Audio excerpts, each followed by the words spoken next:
एक बार एक राजा गौतम बुद्ध के पास आया। आश्रम में बहुत भीड़ थी। तभी राजा ने बुद्ध से आग्रह किया कि वह उनसे एकांत में कुछ कहना चाहता है। अब बुद्ध बोले, सर्वत्र एकांत है और तुम्हें जो बोलना है वह यही बोलो। तब राजा बोला कि मैं संन्यास लेना चाहता हूँ। यह सुनकर बुद्ध थोड़ा गंभीर हो गए। वे बोले कि तुम्हें सन्यासी होने के लिए और दीक्षा देने से पहले मेरी एक शर्त का पालन करना होगा। राजा ने कहा कि जब दीक्षा लेनी है और संन्यास्त होना ही है तो सब शर्तें मंजूर है।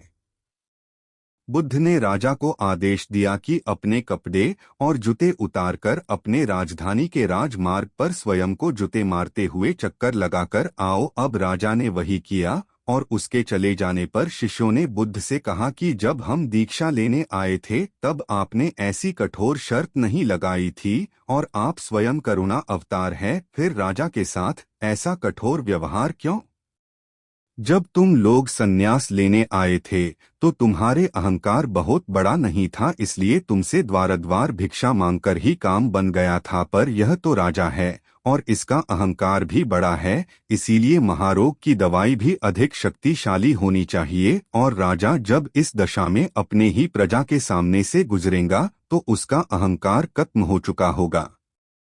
राजा ने शाम तक शर्त पूरी कर ली और बुद्ध के पास आकर कहने लगा, तथागत मुझे दीक्षा देकर अब तो संन्यास्त करे। तभी बुद्ध ने राजा के सर पर मुकुट रखा और कहा कि अब तुम्हें संन्यास लेने की जरूरत नहीं है, अब तुम जाओ और स्वामी भाव छोड़कर सेवक भाव से राज्य करो।